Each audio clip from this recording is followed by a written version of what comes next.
سلامونه او نیکی هیلې او پمدې هیله چې تاسو ټول راته جوړ او دافع جامې به مو په تن سي. لکه څنګه چې تاسو ته معلومه ده، زه د وطن او د هرې ځورېدلو افغانانو او پښتنو دپاره حتمي داسې یو پیغام لرم چې هغې کې د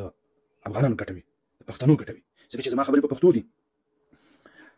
همدغه رقم د دنیا او د آخرت د ښایسته کولو دپاره مې هم همیش پیغام لرلی د خپل علم په مطابق. هغه څه چې زه په کره معلومات لرم نو بیا د فیسبوک له طریقه خپلې ټولنې سره شریکوم د دې لپاره چې ترې ګټه واخیستل شي. نو نن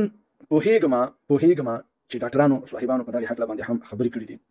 او هغه څه چې دې ټولنه کې لیدل کېږي نو د هغې دپاره زه هم مجبورېږم چې زه راشم او د دغې چیو په هکله باندې څو ګټورې خبرې له تاسو شریک کړم.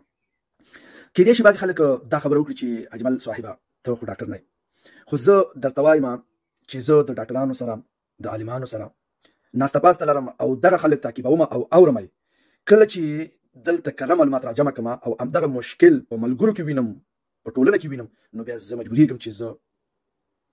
د میډیا له لارې نه دغه پیغام چې ډېر ضروري دی د دوستانو سره شریک کړم، د فیسبوک ملګرو شریک کړم چې دا چې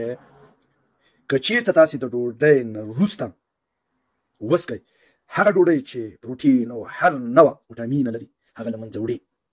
د دې چیو څښلو ګټه او د هغې خوراک چې تا خوړلی دی د هغې ګټه هغه وخت د حاصلولی شي او ستا بدن یې جذبولی شي کله چې دا چیت ته ورپسې نیم ساعت وروسته وڅکي، ځکه چې دا داسې مواد له ځان سره لري که چېرته ته وروسته د ډوډۍ چې نیم ساعت نه وي تېر شوی او سمدلاسې پسې وڅکي داسې وټامین له منځه وړي او پروټین او دا ټول له منځه وړي لکه په یو دښته کې چې لرګي پراته وي وچ او په دغې باندې سیلاب راشي نو ټول له ځان سره وړي. نو د دې دپاره ډاکټران د دې خبرې سپارښتنه کوي او دغه مشکل زه په خپلو سترګو وینم او خلکو ته مې بار بار ویلي چې د خدای خاطر وکړئ، په ځان باندې رحم وکړئ چې دغه چای وروسته د نیم ساعته وڅکئ، د دې ګټې او فواید به زیات وي.